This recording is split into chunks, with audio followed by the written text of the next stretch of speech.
Queridos irmãos e amigos, desejo que a paz do Senhor Jesus esteja sobre cada vida e em cada coração. Amém? Graças a Deus. Estamos aqui então iniciando mais um estudo bíblico sobre Gênesis.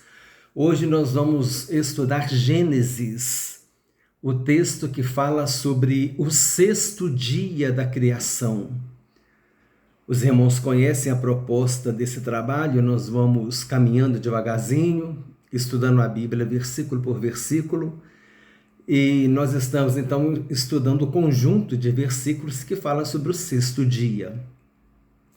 Gênesis capítulo 1, versículos 26 a 31.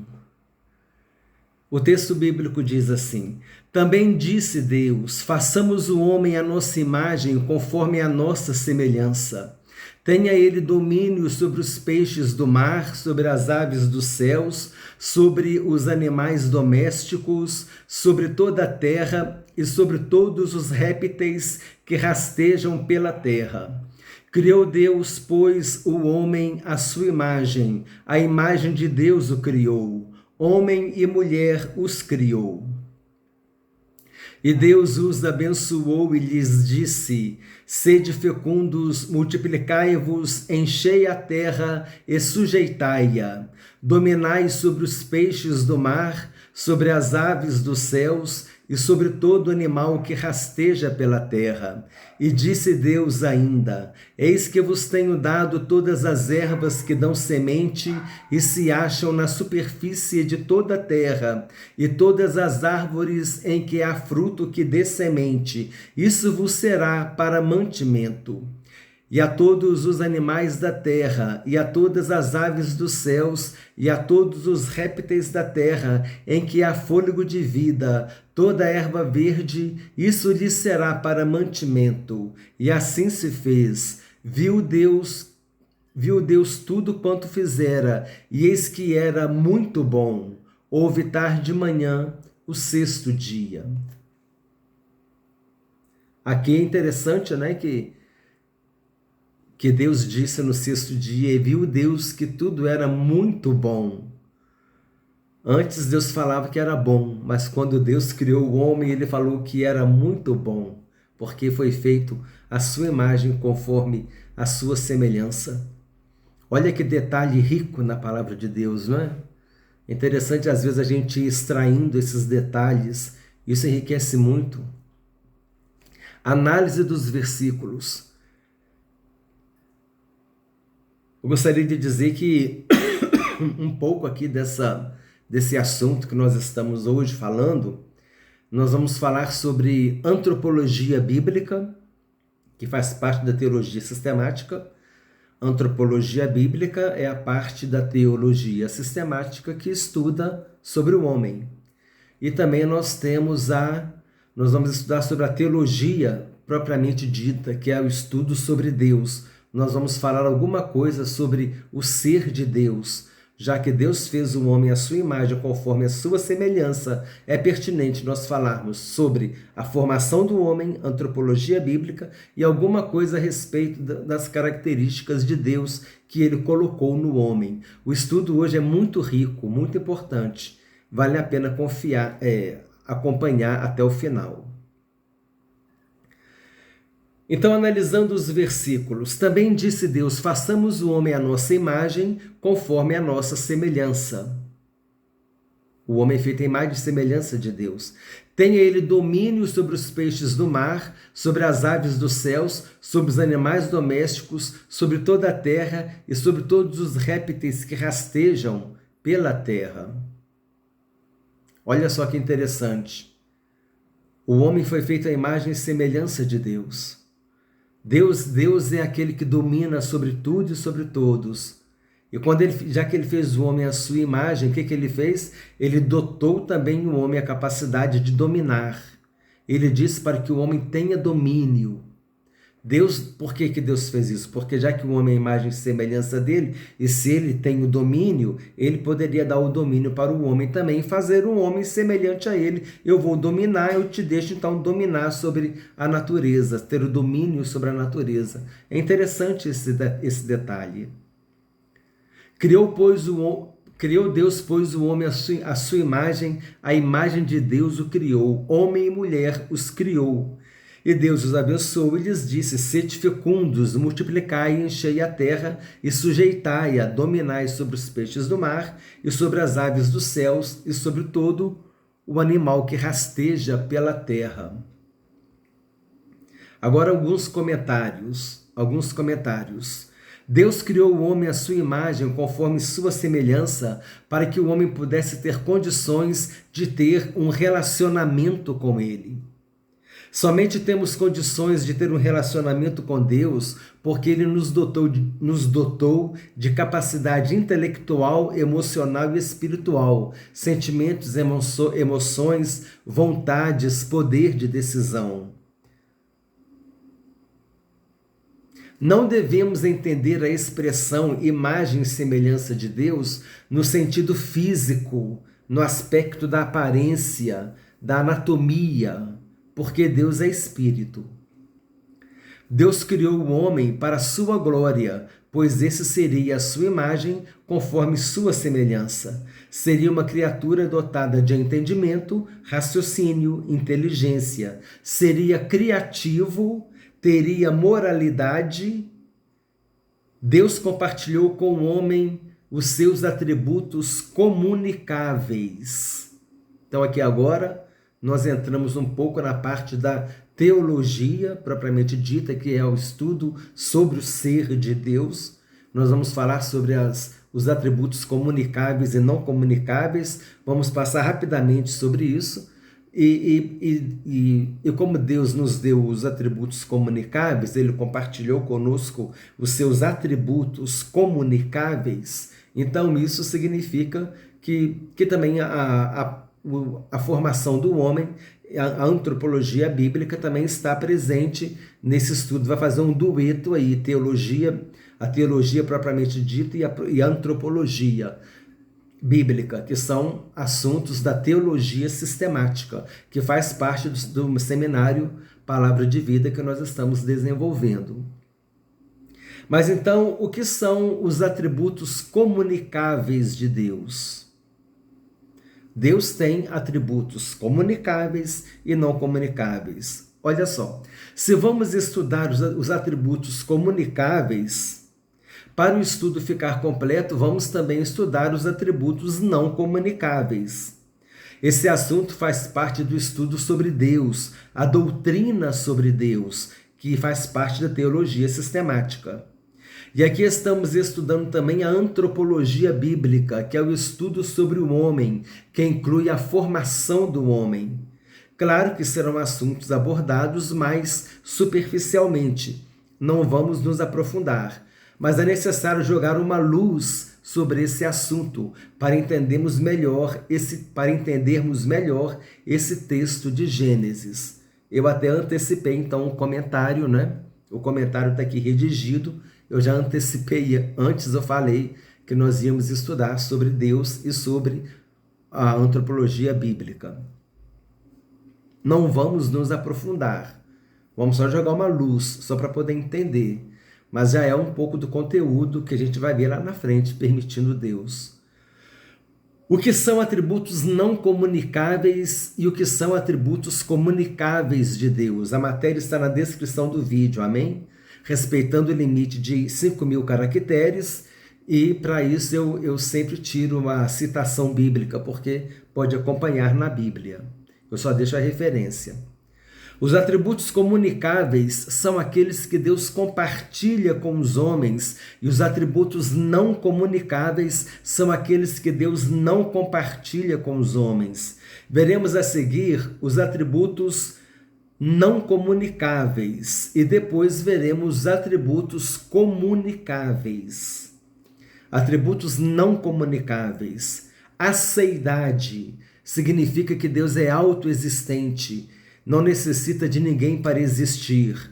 Atributo divino essencial que consiste em existir por si próprio. Deus existe e pronto, não depende de ninguém para existir. Eternidade significa que Deus sempre existiu. Unidade significa que Deus é um e que todos os atributos dele estão inclusos em seu ser o tempo todo. A doutrina da Trindade não contradiz esse princípio, pois as três pessoas distintas formam um único Deus, ou seja, a essência é indivisível.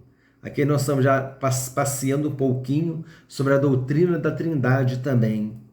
É porque os assuntos, eles se entrelaçam, né, irmãos? A Bíblia, na verdade, ela não tem um assunto independente. Os assuntos se entrelaçam. 4. Imutabilidade significa que Deus não muda. Infinitude, Deus é infinito.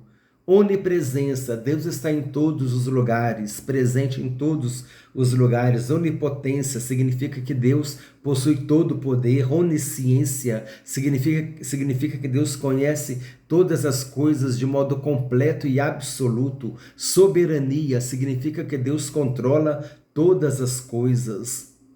A imutabilidade, conforme nós falamos, significa que Deus não muda jamais. A infinitude significa que Deus é infinito em seu ser e que não sofre qualquer tipo de limitação. Então aqui nós trouxemos 9 atributos não comunicáveis, ou seja, são atributos que Deus não nos deu, não compartilhou conosco. A aceidade, ele existir por si só.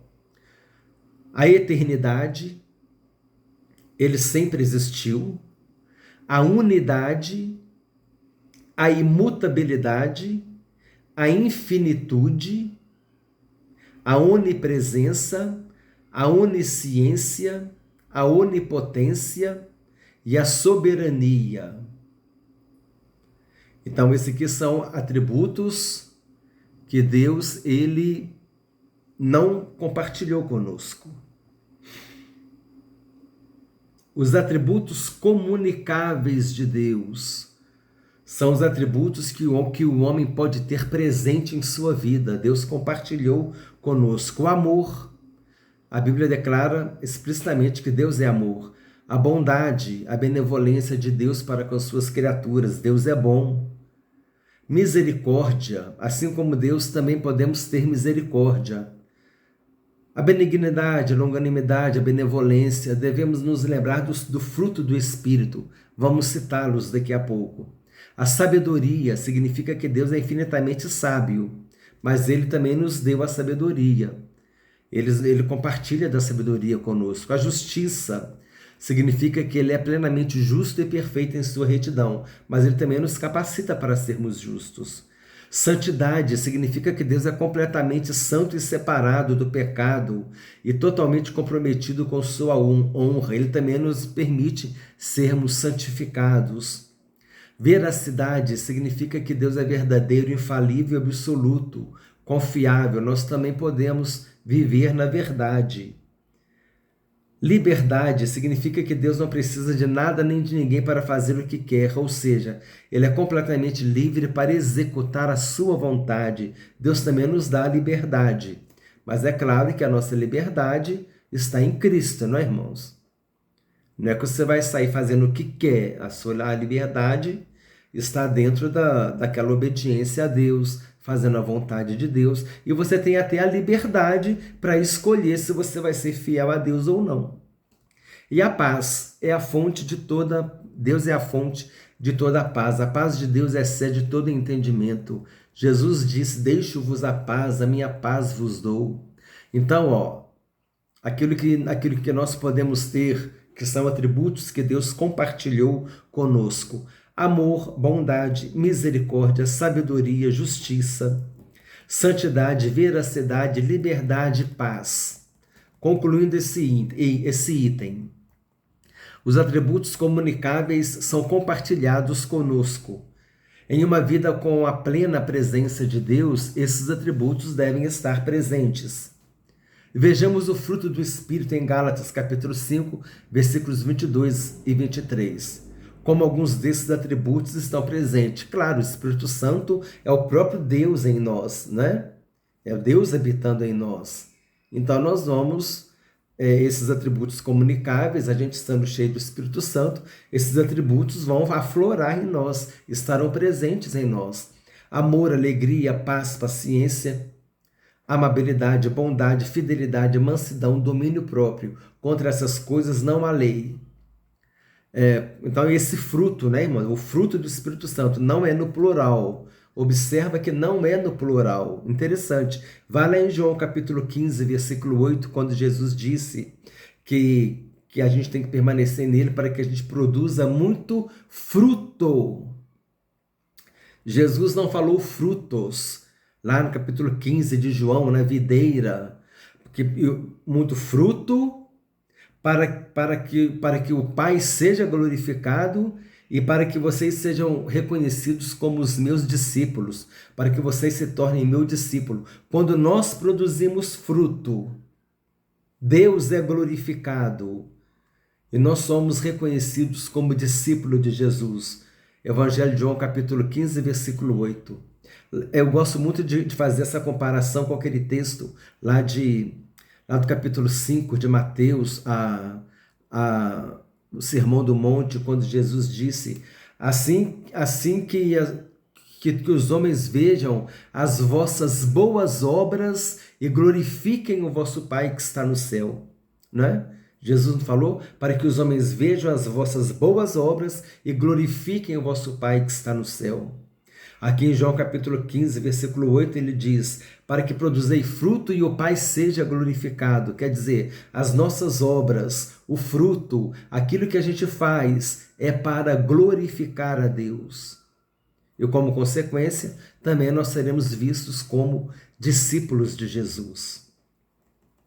Então aqui estão os atributos comunicáveis: amor, bondade, misericórdia, sabedoria, justiça, santidade, veracidade, que é a verdade, liberdade e paz.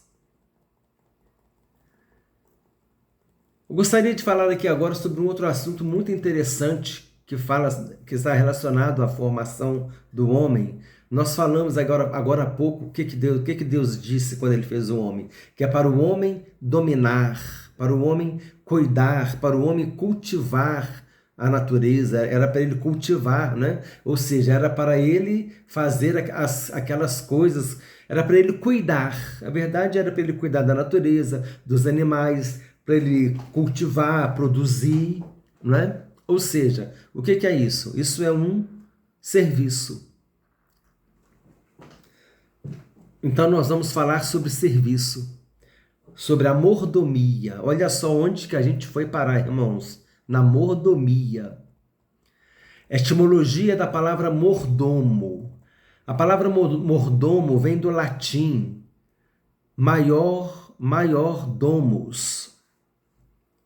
Eu creio que seja a leitura assim, maior domus, porque está com J aqui. Se eu não me engano, esse J tem som de I no latim. Então seria maior domus ou major domus. Vamos ler assim também, que o importante aqui é a gente entender. E significa o quê? Chefe da casa, o governante da casa, o principal da casa.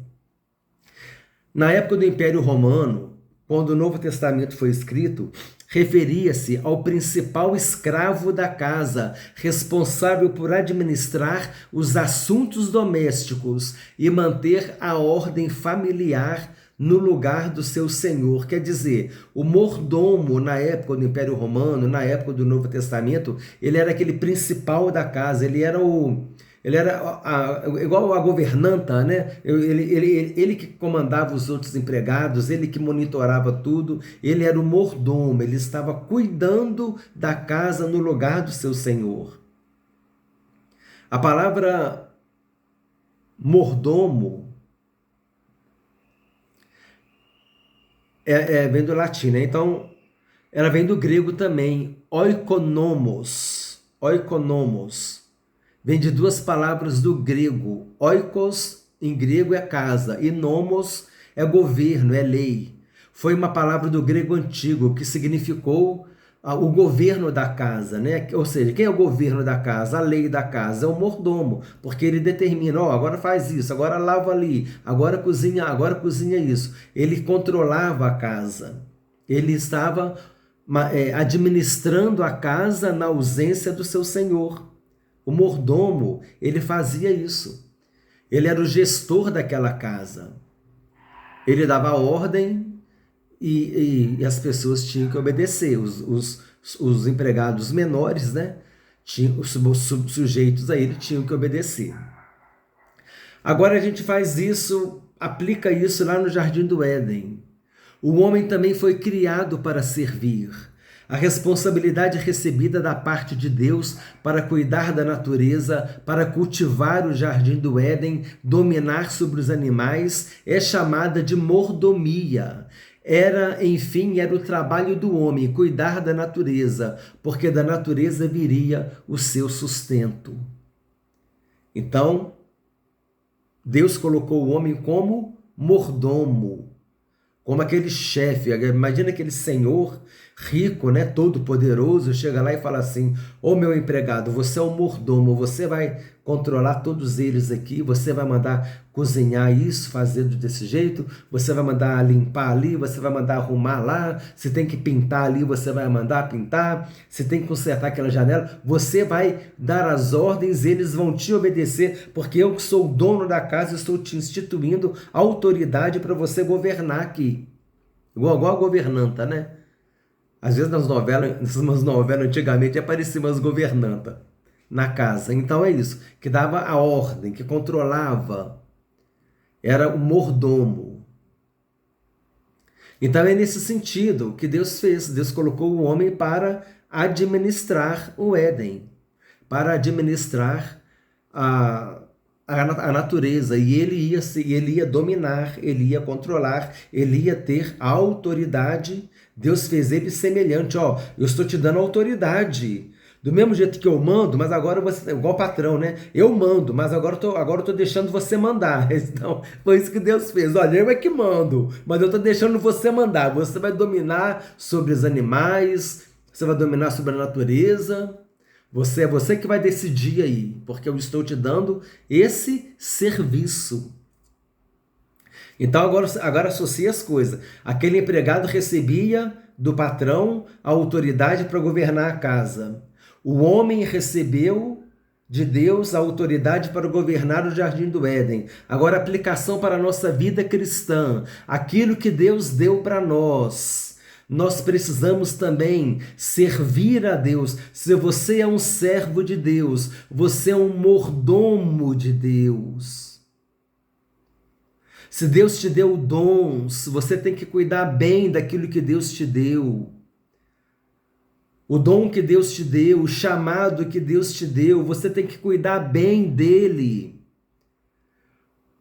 Imagina Jesus mesmo disse: ai daquele servo que quando chegar o Senhor em casa não encontrar fazendo a vontade do seu Senhor. Imagina se aquele mordomo desobedece aquele patrão, quando o patrão chega em casa, ele vê, tá tudo desorganizado aqui, você não fez do jeito que eu falei, eu te dei autoridade para você mandar aqui, para você decidir, mas você tinha que fazer as coisas, a janela que tinha que ser consertada você não consertou, o que tinha que ser feito ali na porta você não fez, limpar o quintal você não mandou limpar, quer dizer, ele não cuidou da mordomia que ele recebeu, ou seja, do chamado que ele teve. Precisamos fazer essa análise em nossas vidas, porque nós somos mordomos de Deus, nós temos um chamado, você tem um chamado, você tem um ministério, Deus colocou um dom, você não pode parar, você tem que continuar, você tem que administrar o seu talento. Deus quer que você seja, que eu seja um mordomo fiel. Então, aplicação para a nossa vida cristã. A mordomia é o ofício do mordomo. O mordomo é a pessoa responsável pela administração de uma propriedade, ou seja, o mordomo é um administrador. A palavra mordomo vem do latim maiordomus, que significa o maior da casa, o administrador de uma casa, no sentido de indicar o empregado mais importante de uma propriedade. Então, se o mordomo basicamente é um administrador do bem alheio, a mordomia é o exercício desse ofício. Mordomia, a gente entende mordomia como moleza, né? Ih, você está na mordomia, mas parece que o sentido é outro. Parece que o sentido é é de serviço. No Novo Testamento, a palavra grega oikonomia faz referência ao mordomado. Como eu falei, oiko vem de oikos, casa, e nomia vem de nomos, lei. Então é a lei da casa, aquele que manda na casa, aquele que governa a casa. O mordomo fazia isso, igual o caso da governanta que eu falei. Ele tinha autoridade sobre os empregados. A mordomia cristã é como é chamada a responsabilidade de cada cristão em relação à administração dos bens espirituais e materiais outorgados por Deus a ele. A Bíblia diz claramente que somos mordomos de Deus nesta terra. Nós somos mordomos de Deus nesta terra. Nós somos administradores de Deus nessa terra.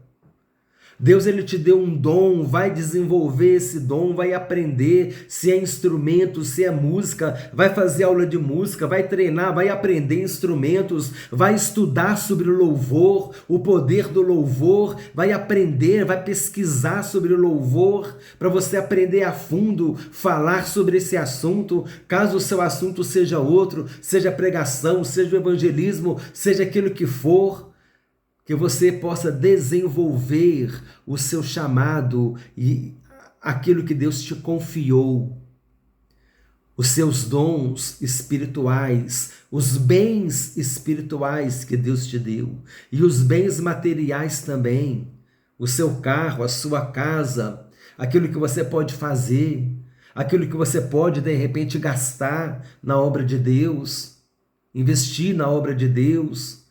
De qualquer forma que seja comprando folheto, seja comprando uma Bíblia, presenteando alguém, seja você comprando uma cesta básica, ajudando uma família, da maneira que Deus te orientar, mas você se dispor a ajudar espiritualmente, ajudar do modo como Deus ele te mostrar, mas é necessário que nós estejamos sensibilizados e falar assim: Senhor, eu quero ser um mordomo fiel. Eu quero ser um mordomo que quando o Senhor da casa chegar, ele me encontre fazendo a vontade dele. E só o Espírito Santo pode nos ajudar e nos conduzir nessa empreitada e nessa jornada.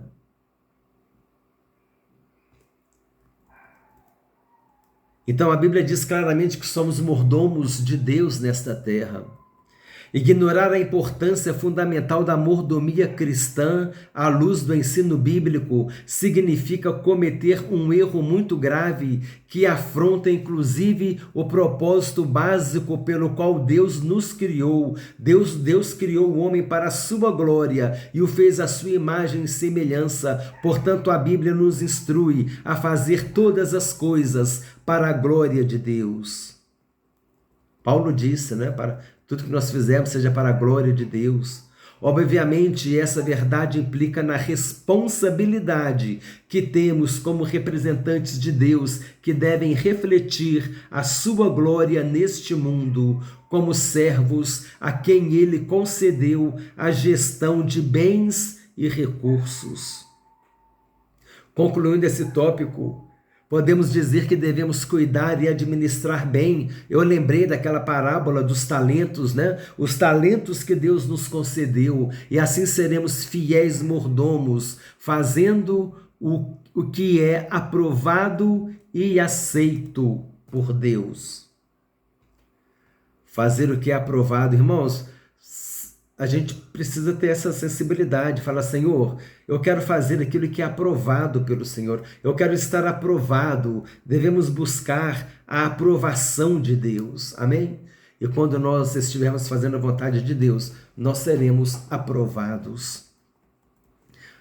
Continuando o versículo, tenha ele o domínio sobre os peixes do mar, sobre as aves dos céus, sobre os animais domésticos, sobre toda a terra e sobre todos os répteis que rastejam pela terra. Interessante como Deus já demonstra a sua intenção em honrar a coroa da criação, ao dizer que ele dominaria sobre todos os animais da terra. Assim como Deus é o dominador sobre todas as coisas, ele capacitou o homem para dominar sobre os animais da terra, para dominar sobre a natureza. Por quê? Porque ele foi feito à imagem e semelhança de Deus. Se Deus domina, a sua semelhança também domina. Multiplicai-vos e enchei a terra. Deus fez com que Adão e Eva pudessem gerar filhos e deixou claro qual era o seu plano: que o homem povoasse a terra e a dominasse. Observação, o plano de Deus, olha, Deus tinha planos para o homem: cultivar o jardim do Éden, multiplicar e encher a terra, dominar sobre todos os animais, ter uma vida de relacionamento com ele. Deus ia na viração do dia, Deus ia conversar com o homem. Então é necessário nós entendermos que Deus busca ter um relacionamento conosco. E disse Deus ainda, então o plano de Deus, eu coloquei de um modo bem simples, o plano de Deus para o homem: cultivar o jardim do Éden, multiplicar e encher a terra, dominar sobre todos os animais, né, a mordomia, e ter uma vida de relacionamento com ele. E disse Deus ainda: eis que vos tenho dado todas as ervas que dão semente e se acham na superfície de toda a terra, e todas as árvores em que há fruto que dê semente. Isso vos será para mantimento, e a todos os animais da terra, e a todas as aves dos céus, e a todos os répteis da terra, em que há fôlego de vida, toda a erva verde lhe será para mantimento. Nesses versículos, Deus se revela o Deus da provisão, deixando claro que o homem poderia se alimentar de tudo que pudesse encontrar na terra. Deus proveu todas as coisas, somente depois que todo o planeta estava organizado, que Deus colocou tudo em ordem, né? Tirou do caos, né, que nós estudamos, né? Agora ele criou o homem. Depois que tinha erva, depois que tinha árvores frutíferas, os animais, depois que o ambiente, o habitat, né, estava todo organizado, Deus criou o homem. E quando Deus criou o homem, Deus disse: muito bom. Para os outros ele disse: viu Deus que era bom. Mas quando Deus falou, fez o homem, ele disse que era muito bom. Glória a Deus.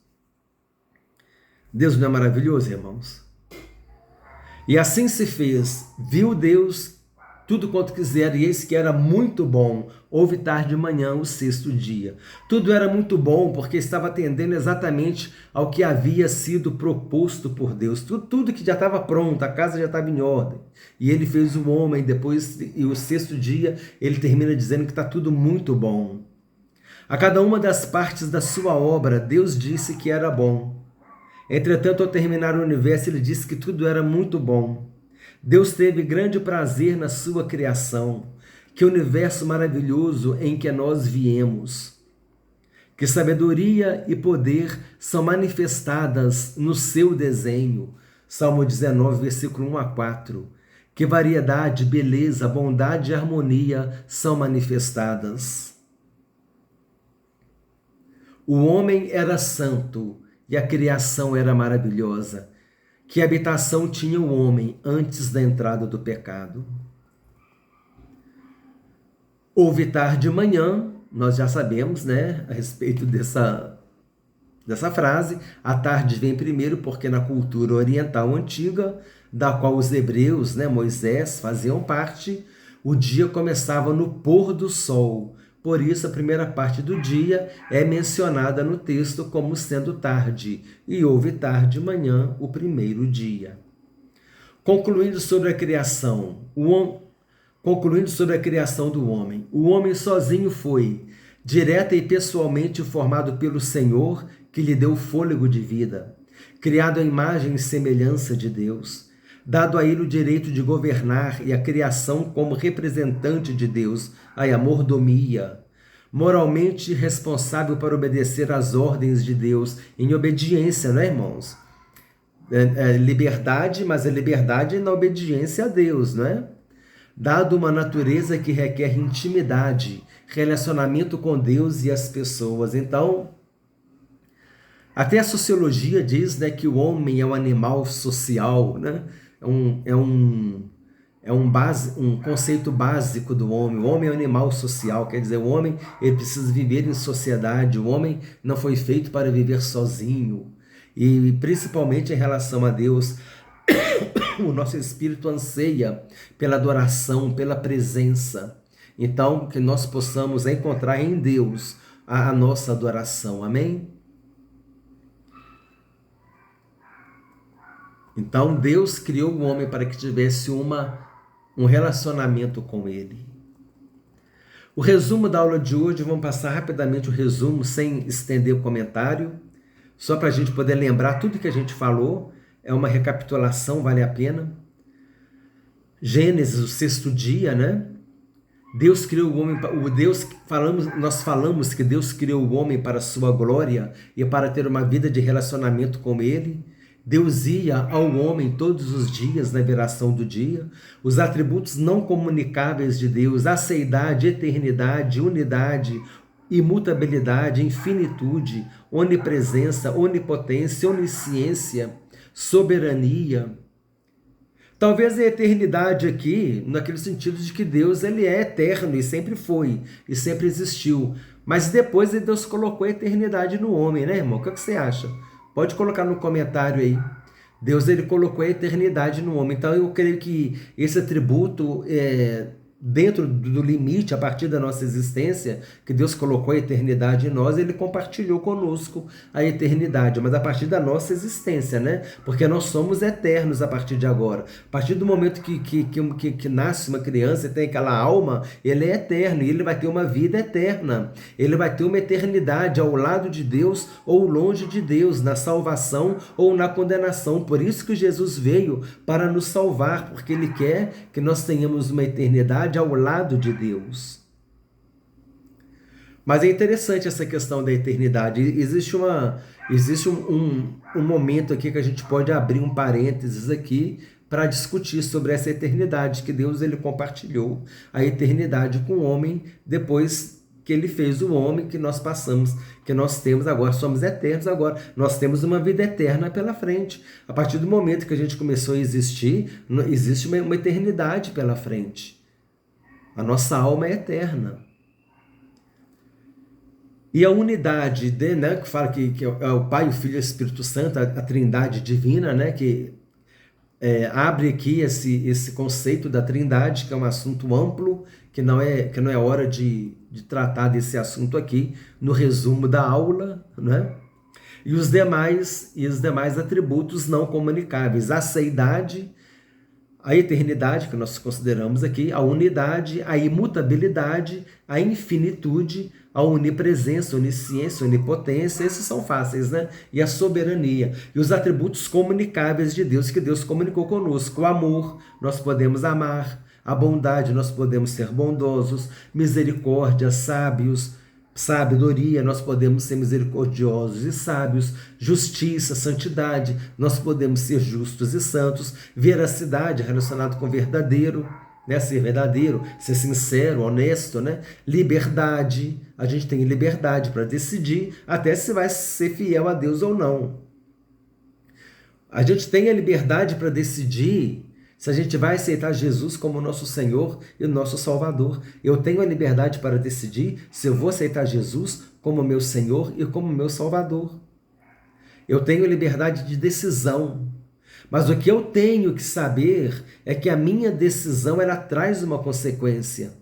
Olha só, irmão, coisa importante que a gente pode falar na hora que estiver fazendo um apelo para a pessoa aceitar Jesus. Você tem liberdade de tomar a decisão se você vai aceitar Jesus ou não, mas você tem que saber que a sua decisão ela vai trazer uma consequência. Jesus disse, aquele que crê e for batizado será salvo, quem não crê será condenado.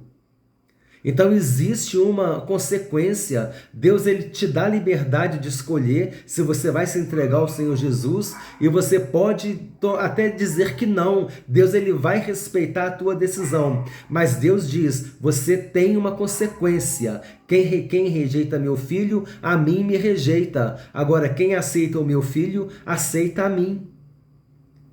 Então, se a gente quer ter uma vida com Deus, precisamos ter Jesus Cristo. É um tópico interessante para falar na hora do apelo. Você tem a liberdade de tomar a decisão, e Deus ele vai respeitar a tua decisão, mas esteja consciente de que a tua decisão ela tem consequência.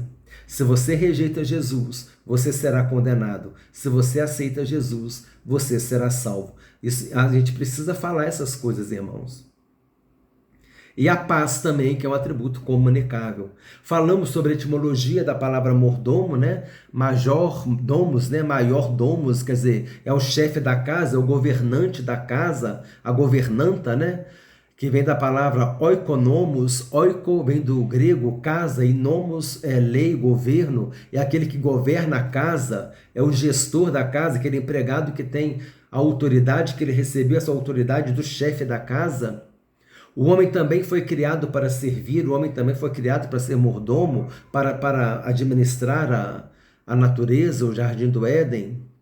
E falamos sobre a mordomia cristã, a nossa responsabilidade de termos nós precisamos ter responsabilidade com o nosso chamado, com os talentos, com os bens espirituais e materiais que Deus nos deu. Precisamos levar a sério essa responsabilidade, irmãos. A mordomia cristã, nós somos mordomos, estamos aqui para fazer a vontade do dono da casa, amém? O dono da casa é Jesus. Precisamos ser fiéis na administração dos nossos talentos. Aqui Deus falou que o homem teria o domínio, então demonstra a semelhança de Deus, né? Deus atribuiu ao homem, assim como Deus ele tem domínio sobre todas as coisas, ele deu ao seu semelhante, ao homem, a capacidade de ter o domínio sobre os animais, a natureza. Então, quer dizer, Deus instituiu ao homem a autoridade, né? Aquele domínio. Ele é o dominador, então ele deu à sua imagem e semelhança a capacidade também de dominar. E foi um serviço, foi uma mordomia, né? Adão era o mordomo de Deus, estava servindo a Deus. Os planos de Deus para que o homem tinha que multiplicar e encher a terra, cuidar, né, do Jardim do Éden, cultivar o Jardim do Éden, cuidar dos animais, e a ter uma vida de relacionamento com Deus, né? Tudo isso era plano de Deus para o homem. Mas aqui diz, o que Deus disse? Multiplicai e enchei a terra, não é? Deus diz para o homem: sede fecundos, multiplicai e encher a terra. Aí a gente vai lá na Torre de Babel. O que os homens falaram na Torre de Babel? Eia, vamos construir aqui para que todos nós fiquemos aqui perto dessa torre e que a gente não seja espalhado pela terra. Isso estava contra o plano de Deus. Os homens, quando eles falaram, vamos construir a torre e nós vamos ficar aqui para que a gente não seja espalhado pela terra, eles estavam indo contra a vontade de Deus, porque o plano de Deus lá no Éden era que o homem multiplicasse e enchesse a terra, e não que ficasse tudo em volta de uma torre, em volta de uma localidade. Então, essa palavra dos homens estava contra o plano de Deus. E nós sabemos que aconteceu na Torre de Babel, né? Aconteceu a mistura dos idiomas, né? E ali vários idiomas, e só quem falava a determinado idioma se juntava em grupo e cada um foi para um lado, né? Que quem não se entendia ia para o outro lado, e quem se entendia se unia e formava um grupo e ia para um outro lado. Nós conhecemos a história. Mas o que a gente tem que extrair? Que o homem, ele disse para que a gente não se espalhe. Olha o plano do homem, para que a gente não se espalhe pela terra. Mas o plano de Deus era multiplicai-vos e enchei a terra. Então, na mensagem, a gente pode fazer esse contraponto. do que o homem disse lá no texto da Torre de Babel e daquilo que Deus disse. Tudo era bom porque estava de acordo com o propósito de Deus. Houve tarde de manhã, no Oriente Antigo, o dia começava no pôr do sol. Terminando, o homem sozinho foi direta e pessoalmente formado pelo Senhor, que lhe deu o fôlego de vida, criado à imagem e semelhança de Deus, dado a ele o direito de governar a criação como representante de Deus, moralmente responsável para obedecer às ordens de Deus, dado uma natureza que requer intimidade e relacionamento com Deus e com as pessoas. Meus irmãos, assim nós encerramos o estudo. Obrigado você que esteve até aqui conosco. Eu creio que a aula ficou grande, né? Mas didaticamente falando está dentro dos 50 minutos, então tá bom. E é aquilo, irmãos, a gente tem que entender que estudo bíblico é coisa grande. Olha só quantas coisas nós falamos aqui, irmão. Falamos sobre mordomia, sobre a mordomia cristã, falamos sobre os atributos comunicáveis de Deus, sobre os atributos não comunicáveis de Deus, falamos sobre o Deus ter feito o homem à imagem e semelhança. Quantos assuntos nós falamos aqui, irmãos? Irmão, se a gente quer pregar a palavra de Deus, eu costumo falar isso aqui, se você quer o microfone, meu irmão, se você quer o microfone, se você quer pregar a palavra de Deus, se você quer dar estudo bíblico, se você quer pregar na rua, se você quer pregar lá na praça, se você quer pregar no culto em casa, meu irmão, você tem que estudar a Bíblia.